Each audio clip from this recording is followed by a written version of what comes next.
John Harbaugh is one of the hottest topics of conversation within the Baltimore Ravens fan base right now, and for really good reason. And a couple of former Ravens players had some very strong words for Harbaugh and his situation in Baltimore. We talk about that and so much more coming up on Locked On Ravens.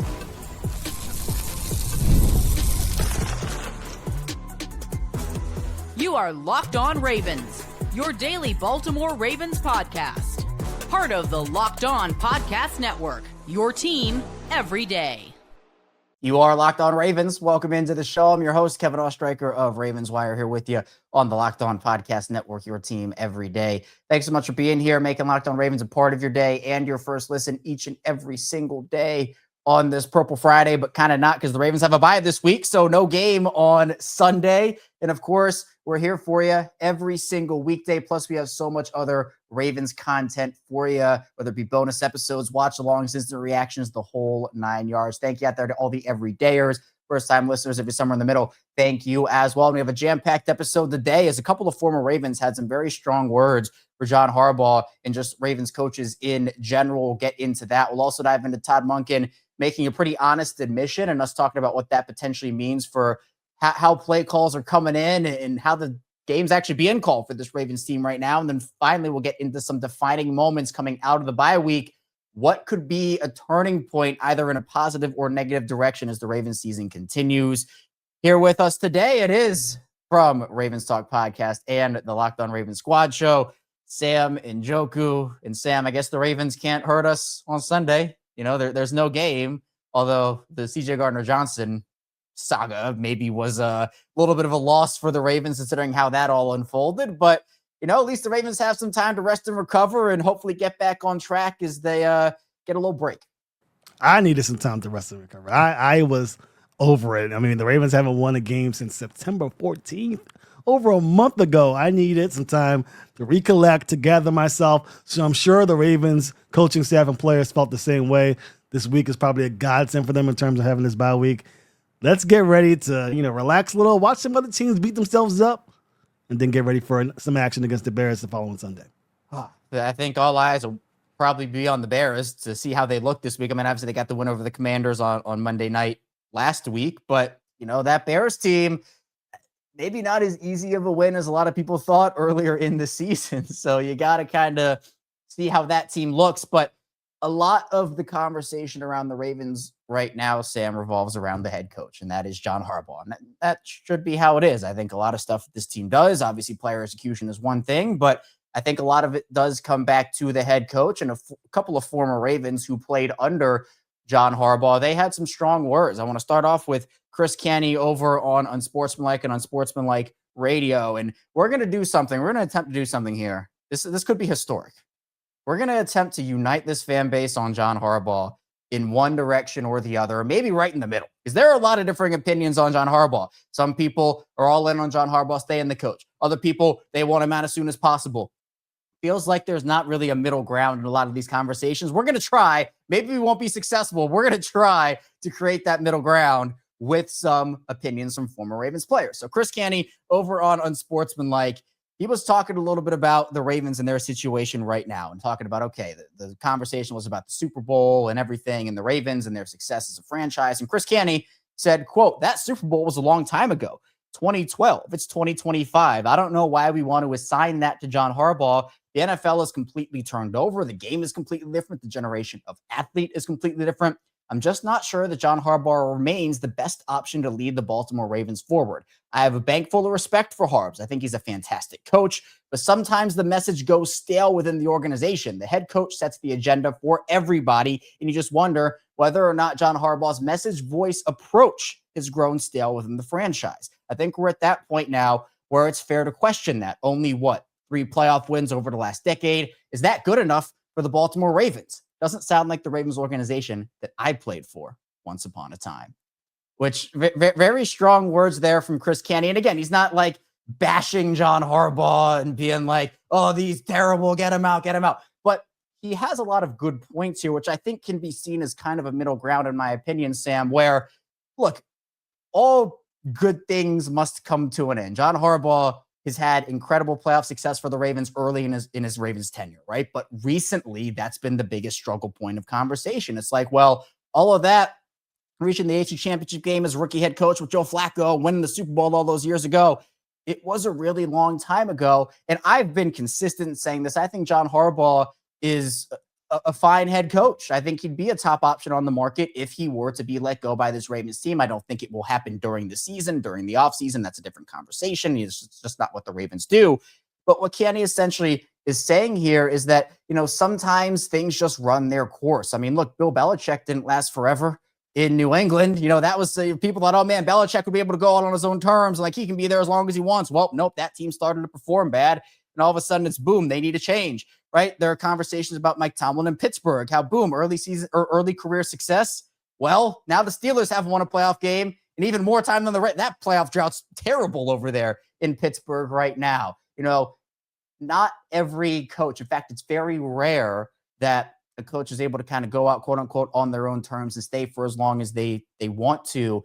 And with John Harbaugh, Lamar Jackson going to be 29 at the end of this season, I think there's a middle ground in saying, you know what? Yeah, John Harbaugh probably could still go elsewhere and have success, but is it the right thing for the Ravens to continue to have him if things don't work out this season? That's a very valid question. Very valid question. I like the way Chris Canty put it because his thought process is exactly how I'm thinking with this situation.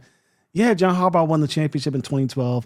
Yes, he's been the face of stability throughout this franchise. You had Joe Flacco as your quarterback. You got Lamar Jackson now as your quarterback. You had, Ray Lewis as your linebacker. Now you got Roquan Smith as your linebacker. 18 plus years of succession with, John Harbaugh being the head coach. And he has been the face of the franchise. It's not Lamar Jackson. Well, I guess kind of is Lamar Jackson now. But for the longest time, over the long tenure, it's been John Harbaugh. Steve Bisciotti is not the face of the franchise. He's not the type of guy that's going to come out and, he used to do State of the Ravens addresses, after the season every year. And I used to be a part of that sometimes. He doesn't even do that anymore. It's just John Harbaugh standing in front of these reporters and answering the questions. So he has been the face. And, I am of the thought process that if the Ravens don't win the championship, I believe John Harbaugh should go. But I will say, talking to other people within the league, talk to other, reporters, people in the know around the league, no one expects John Harbaugh to get fired. Even if the Ravens go 2-15, 3-14, that's the pace they're going to right now,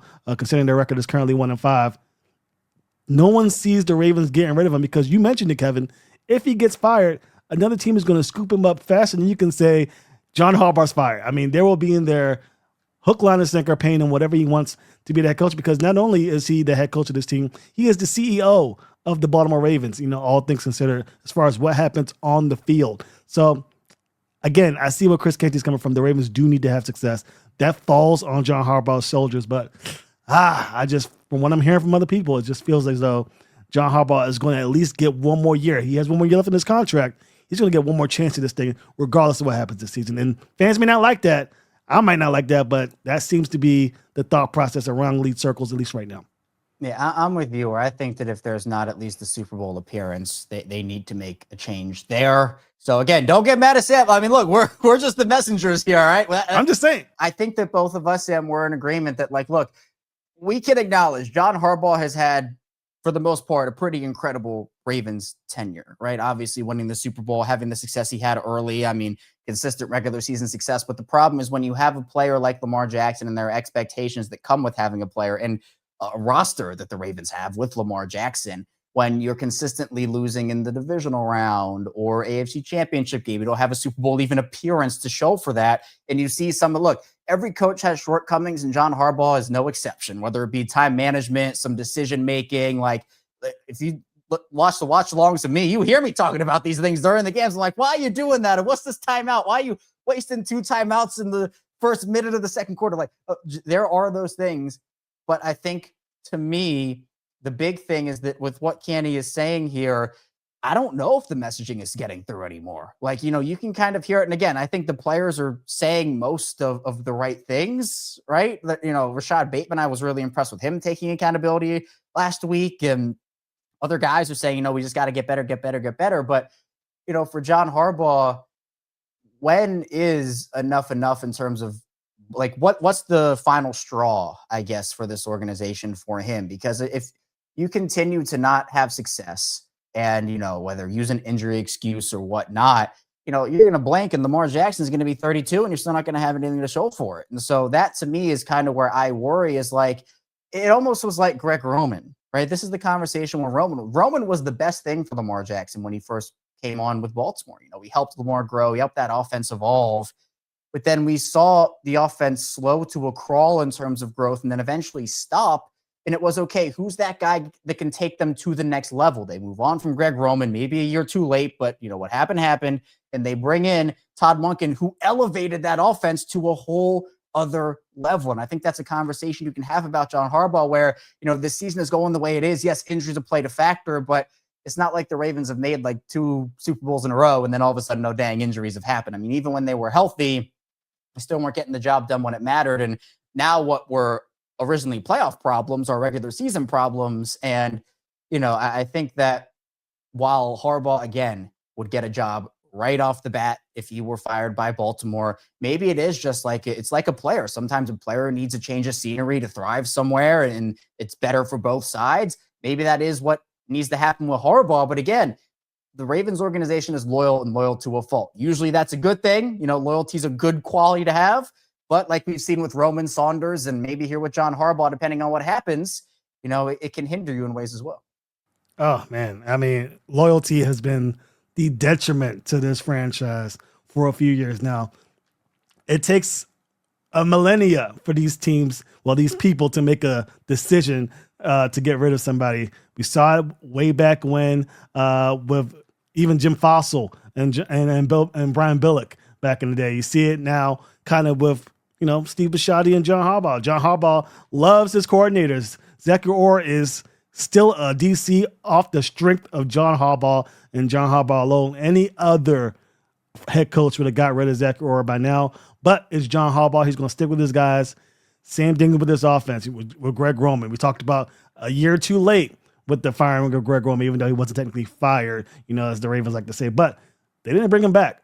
It took him a year longer than need be. And who knows how long will Steve Bisciotti hold on to John Harbaugh? It could be this year. Sure, the Ravens are 1-5, but we all know the Ravens aren't going to finish with 3-14. They're going to have a winning record. Will they make it far in the playoffs? I don't know. I don't have that idea. We'll find out more as the season progresses. But if this team enters the 500 realm, I don't see the Ravens moving on from John Harbaugh. I just don't. They're going to hold on to him for as long as they can because they want John Harbaugh to be the head coach.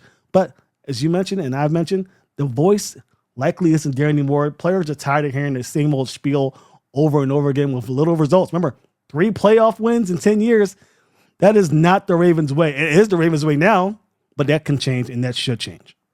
You saying that actually sparked something for me. So coming up in the second part of the show, we're going to dive into what another former Raven had to say, as well as why this season for John Harbaugh could be a win for him based off certain circumstances that maybe the Ravens organization will see as wins. So be sure to stay tuned. Plenty coming your way on Locked On Ravens. This show is sponsored by BetterHelp. October 10th was World Mental Health Day, and this year we're saying thank you, therapists. Life can be tough on and off the field, and behind millions of mental health journeys are therapists who showed up, listened, and helped people take a step forward. BetterHelp is shining the spotlight on those connections while also making it simple for you to find the support whenever you need it. Therapy moments can be life-changing, whether it's learning to better connect with your kids, healing a relationship, or finding healthy ways to manage stress.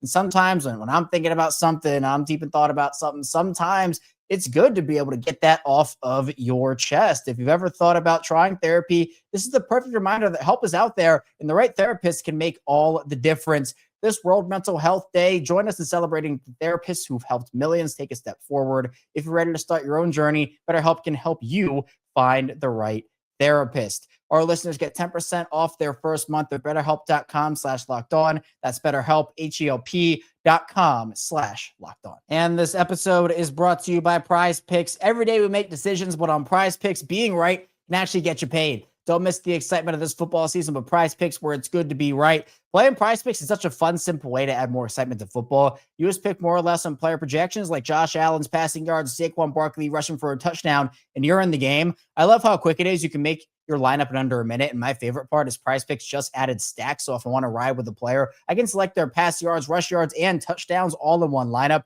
It's also fun to follow other players in the app and copy their lineups with one click. The new injury reboot feature, if your player leaves early and doesn't return, it won't count against you. And there's a special max discount promotion live on the board right now for the Golden State Warriors versus Los Angeles Lakers game on October 21st. Steph Curry's discount is only needing more than half a point to win. Mix and match players from football, basketball, and baseball to build your dream lineup today. Download the PrizePicks app today and use code LOCKEDONNFL to get $50 in lineups after you play your first $5 lineup. That's code LOCKEDONNFL for $50 in lineups after your first $5 lineup. PrizePicks, it's good to be right. Back here on Locked On Ravens, Kevin Oestreicher and Sam Njoku still talking with you here, talking Ravens football. Again, we're here for you 5 days a week on Locked On Ravens, Monday through Friday, 6 a.m. Eastern time is the main show. We also have instant reaction episodes after games. We have Locked On Ravens squad show twice per week with Sam Njoku, who is here right now, as well as Qadri Ismail, former Ravens receiver and Super Bowl champion. That's Wednesdays, 7:30 p.m. Eastern time, and of course after games, although no game this week, so we'll actually happen on Monday instead of Sunday. This week, we got watch-alongs during games, bonus episodes, and a ton of other content as well. So thank you for all the support, both in video form and in audio form. Sam, what you said at the end of that first segment sparked something. It kind of got my gears turning a little bit. Again, both you and I are in agreement that if this season, regardless of injuries, regardless of anything, I was very firm on this heading into the year. I didn't care what happened. It needed to be at least a Super Bowl appearance, very minimum AFC Championship game, but I since changed my tune on that to have John Harbaugh stay the coach of this team. But is there a situation where, and I've asked this throughout the week, like, is there any way John Harbaugh can lose this season? What I mean by that is there only ways that John Harbaugh can win coming out of this? Meaning, do the Ravens look at this season, and this is not what I would do, I'm just asking the question, like, do they say, well, you know what? This is a really tough year injury-wise. We couldn't get off the start we wanted to. We're going to give John an extra year to try to do it with a healthy roster next year. Or if they make a run and they fall maybe one game short of the playoffs or get in as a wild card team, do the Ravens say, wow, what a run by John Harbaugh late in the season to get that team back in positioning? We're going to give him another year. Because like, I'm going through that, because that's what we need to do here on the show. We need to go through every single scenario that could happen. There are other scenarios where the Ravens say, we're done with this. We need new messaging. It's not getting through anymore, which I think is what's happening. I just think the players aren't responding as well as they are, because I just don't think that the messaging is where it needs to be. But is there a situation, Sam, where the Ravens look at this and say, well, injuries happened. Oh, well, we're going to give him another year. Or, well, look at that run. We're going to give him another year. Do you think any of that happens? Oh, yeah. I for sure believe that. That is on the back pocket of Steve Bisciotti. I'm sure it's in the back pocket of John Harbaugh. I will say this. The injury thing, yes, they're starting off slow, partly due to injuries. But besides them, they might have beat Gay. A lot of guys are going to be coming back soon. Lamar Jackson's going to be coming back. Talked about Roquan Smith coming back. Pat Ricard should be coming back. That's pretty much everybody. I mean, there was only about 4 players who didn't practice last week before that Rams game, and all those guys are expected to play on the Sunday with the Bears. So injuries might not be the excuse that saves John Harbaugh. Maybe, depending on how this season progresses, that would be the case. But I'm more so looking at the player personnel. I think that Eric DeCosta has taken a big, he hasn't got a lot of criticism for the way this personnel has been set up. We talked about this prior to the draft.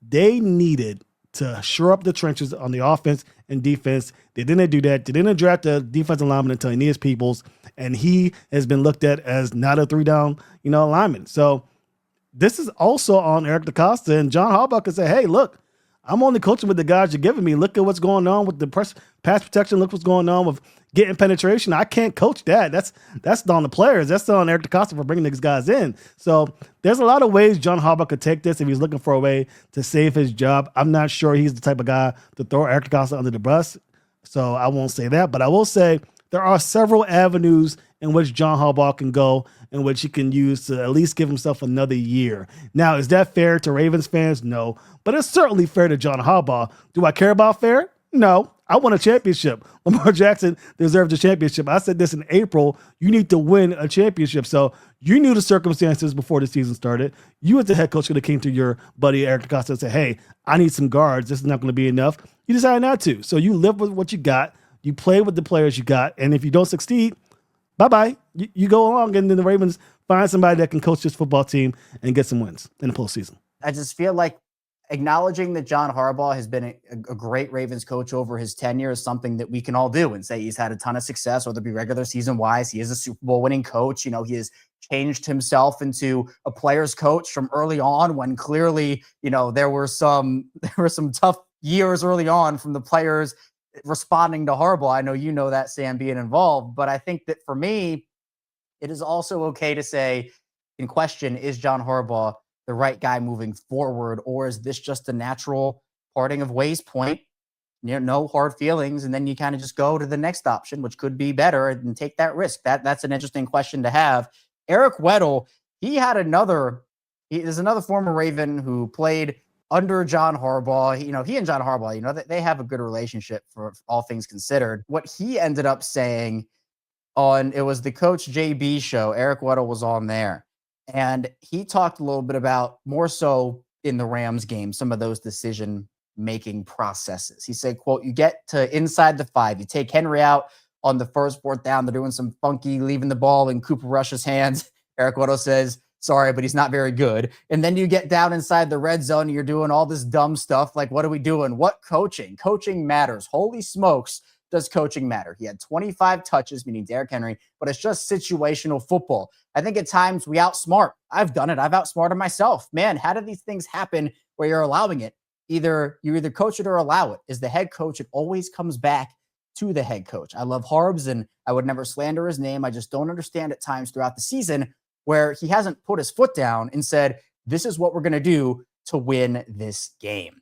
And I think it brings up an interesting point here, Sam, because I agree with Eric Weddle. Everything does fall back on the head coach, whether it be execution, attitude, you know, leadership, play calling. You know, John Harbaugh's not the one calling the plays outright. John Harbaugh's not the one going out there and throwing interceptions or fumbling the ball or missing tackles or blowing coverages. But you cannot tell me that John Harbaugh does not have major influence on what's going out there on the football field and what's happening on a week-to-week basis for this football team. So, you know, when Eric Weddle talks about, you know, I'm surprised, or I don't understand how throughout the season Harbaugh hasn't put his foot down and said, this is what we're going to do. Do you think, Sam, but this is kind of the game plan in the first place? Like, this is something that's pre-discussed, you know, if we want to look at the 4th down sequence or the red zone sequence from the half-inch line, is that something that's discussed and they say, hey, this is what we want to do in those situations? John Harbaugh is not going to override it because that's what his philosophy is? Or do you think that it is more Todd Monken making these play calls and John Harbaugh being like, whoa, hold on, wait a second, what are we doing here? I mean, maybe it's a combination of both. I don't know. It is a combination of both. I completely agree with you. I think it's a combination of both. I think it's, the coming in game plan. I'm sure the game plan coming into that Rams game was, okay, guys, if we get into the red zone, we're taking the ball away from Cooper Rush. He will not be the decision maker here within the 5 to 10 yard line. We're going to run the football no matter what. We'll live or die with the decisions that we make, but we're going to run the football, put the ball in the hands of Derrick Henry, and get the ball into the end zone. I'm sure that was the game plan going in. I'm sure John Harbaugh was the one who probably said, hey, no more of this funny stuff. We're running the football on 4th and short, 3rd and short, because the criticism was very loud from both the fan base and the media. So I'm 1,000% sure, based on the sequence of events, that that's what happened. Now, do I think that they went into the pregame and said, hey, if we're going to get to the 1 yard line, tush push. If it doesn't work, tush push again. I'm not sure that was the game plan. But as a head coach, you have the headset. You're hearing the play calling. If the tush push didn't work the first time, you have authorization as the leader to say, we're not doing that again. Stop it. Let's put the ball in Derrick Henry's hand and run it in the end zone. So when fans come to me and say, what does John Harbaugh do? These are the situations where I have to say, I don't know what he does. I know what he does pregame. Before the game starts, I know he's heavily involved in the game plan. He's listening to the coordinators, the position coaches about what they want to do. In the game, play calling wise, I'm not sure he does much of anything. I think he's okay, let's do it. If he has a gripe or discrepancy, he may call a timeout. They'll have enough time to discuss it, but you got to understand, you only have like 15, 25 seconds to put the play out there. So there's not too much time for back and forth. So I give Harbaugh some credit there. But you're the head coach. If you have a serious issue with the tush push for a second time, which everyone did, then you have the authority to say, nope, override that, run the football with Derrick Henry. Let's get some points on the board. John Harbaugh, in terms of NFL history, is a historic head coach. He is someone that is year after year put that floor out for the most part. As we have said, he is a Super Bowl winning coach, but sometimes things do have to come to an end, and you have to ask the question to yourself as an organization, is this still the right person to lead us, to be the head coach? And the answer sometimes is yes. Other times the answer is no. But I think at this point, how this stretch goes after the bye week is going to be very defining for John Harbaugh. But as Sam, you and I have said, both of us would want a Super Bowl appearance on the resume here this year to see John Harbaugh continue. But will the organization do that? Obviously, that is the bigger question. Coming up in the final part of the show, we'll talk about Todd Monken a little bit with that goal line sequence, his admission there, and diving into what that actually means. And then we'll also talk about what could define the season coming out of the bye week and how quickly the season could actually be defined with a hard line. So be sure to stay tuned. A lot coming your way on Locked On Ravens.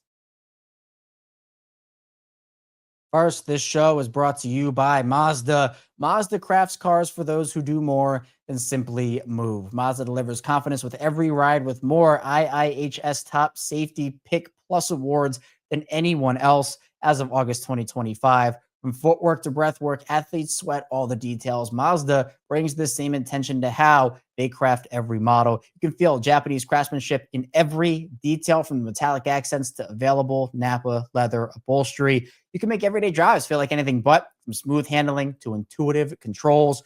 With all-wheel drive standard in every crossover SUV, you can drive with confidence through almost any season. Like our players, we sweat every detail, because when you make every move count, impossible becomes irrelevant. Mazda, move and be moved. And the show is brought to you by Rugiet. Guys, you've probably heard of Viagra or Cialis. Maybe you've even tried them. But if you're looking for something beyond the usual pill, it's time to meet Rugiet Go Long. This is exactly where Rugiet's Go Long comes in. This isn't just another ED pill. It's a total game changer for confidence. Go Long combines 2 doctor-trusted medications in one dual-action formula. The effects can last up to 36 hours, and the process is simple. Connect with a board-certified doctor 100% online, and if prescribed, your treatment ships discreetly right to your door. Ready to level up your confidence in the bedroom? Head to rugiet.com and use promo code LOCKEDONNFL for 15% off your first order. That's rugiet.com, promo code LOCKEDONNFL. Make sure to use our code so they know we sent you. Moving along, Locked On Ravens, Kevin Ostreicher, Sam Njoku. We're still talking Ravens football here on the show like we do 5 days a week plus more. You can hit that like and subscribe button in video form. You can follow along and subscribe in audio form. Tell a friend, tell a family member as well that we're here for them, just like we're here for you with 5 days a week of daily Ravens content and coverage. Sam, Todd Monken, I for one, appreciate how open and honest Todd Monken is in his answers. He takes accountability. I think that it's, very refreshing and eye-opening, some of the things that he says, not in a bad way, eye-opening. We're just like, hey, wow, I didn't expect this level of transparency on some of these answers. And he essentially said that with the play calls on the 1 yard line, three cracks at it, he was asked if he had any regret in what goes into that play call versus something else. And he said, quote, 100% throughout every game, whether we score a lot or score a little, it happens a lot less frequently when you score a lot, but throughout the game, there are calls where like, maybe not. That's just what you do. You take ownership when a play call isn't successful with a given player, a given series, a given quarter, a given game. It's what they pay us to do. That's what they pay our players to do, which is to assess how it went. And obviously, whenever it doesn't go well, you always look at it and go, maybe that wasn't right. And so, again, I like that level of accountability. I like that level of honesty from Todd Monken, because I think he's correct. Every coach, every player goes through that. It's not just Monken. It's not just the Ravens organization. I mean, if something doesn't work out in your favor, you're going to second guess it and be like, man, well, what if I just did something else different? I mean, that's just a life lesson right there. You're going to second guess stuff at points throughout your life. But my thing is the thing with the Ravens for me, Sam, is that they just tend to get too cute a lot. And that's not even just the Todd Monken thing. I mean, Zach Orr also has gotten too cute as well. I mean, we've seen it with the off covers. We've seen it with the weird blitzes and a couple of other things with Monken taking Henry off of the field. Sometimes feels like he's non-existent in situations. He should be the main focal point. I mean, what's kind of your assessment of the play calling so far for the Ravens this season? And do you at least appreciate Todd Monken's honesty and being like, you know what? Yeah, it was bad. It was rough. It wasn't the right thing to do. And, you look back at that and second guess and figure out your situations moving forward. It's a breath of fresh air. I do like it compared to what we get from John Harbaugh. I do understand that, coaches don't want to give you too much. I mean, there's no benefit to giving the media an honest answer, but it is refreshing to hear from Monken that, he's human. Understands that, going for the tush push twice in a row, it didn't work. You're getting criticized for it. So you get to look back and second guess that decision making. But I will say this for Todd Monken, especially for that sequence of plays. There is no excuse for the players to have a second and short, third and short at the goal line and not get half a yard. I don't care what the play call is. You have to be the bigger, badder team. You got to want it more than the opposition. Tyler Linderbaum said it plain as day.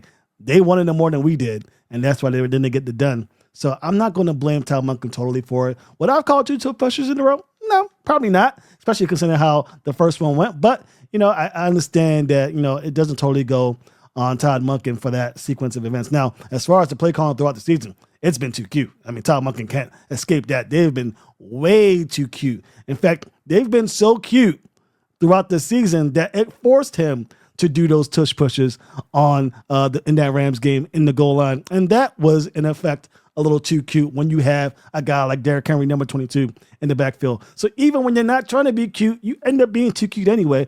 That's the Todd Monken effect. And for Zachary, he's trying to be Mike McDonald with these plays. People talk about, Mike Green's 5 yards back, playing coverage.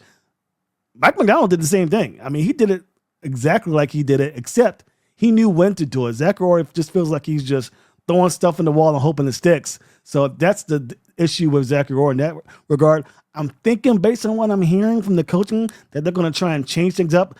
A lot of good things I heard from Chuck Smith about how they are going to try and do what the players like to do in order to get to the quarterback. So maybe not as much cuteness going on in the defensive side of the ball, moving forward with the pass rushers. They got to try to tell them they only have 3. And one of those guys, David Ojabo, didn't play at all last season. He was inactive, and now he's supposed to be your 3rd best pass rusher. I mean, I don't know. But regardless, I think they do get too cute for sure. They need to get back to basics. Fundamentally, they are a dominant football team. They need to be that to have any shot moving forward of making the postseason.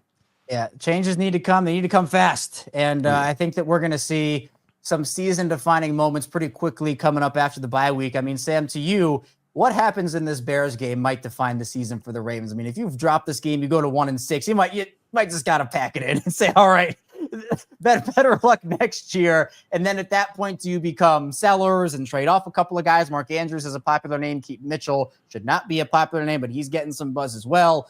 If they win this game against Chicago, are you all the way back in, or do you need to see a little bit more? What kind of defines this season do you coming out of the bye week? That is an excellent point, Kevin. I'm glad you mentioned it because this is the crossroads for the Baltimore Ravens. You got Lamar Jackson back. Theoretically, you're getting Roquan and Pat Ricard back.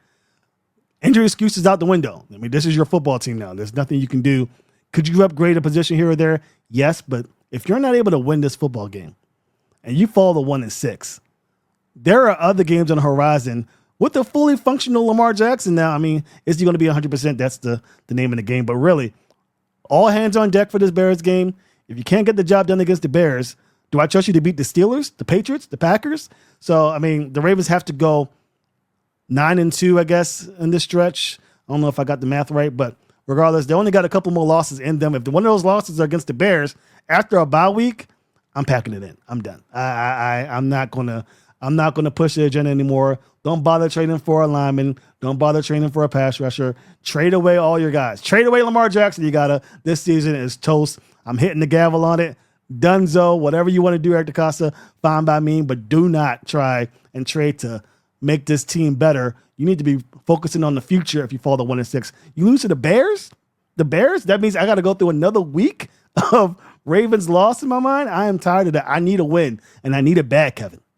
Yeah, I'm gonna draw the line in the sand on Lamar Jackson. I'm gonna say, hold on a second. I know, but you're right. I mean, if they lose that game to the Bears, you're in such a bad. You're already in such a bad spot. You'd be in such a horrible, terrible spot. So, I mean, look, there's a lot of soul searching the Ravens hopefully are already doing during this bye week, and will continue to do. And then they got to come out with a big win on Sunday next week against the Bears. But Sam, I appreciate you. Thanks so much for hopping on. Hopefully we did a okay job at trying to unite this fan base on John Harbaugh. Maybe, maybe not. But I think with what this team has and what they're going through, they need to be sure that Harbaugh's the right guy to lead this team. Obviously, we've set our boundary, but what matters is the organization's boundary and what they feel. So, again, appreciate you for hopping on. Tell people where they can find you and what you're working on.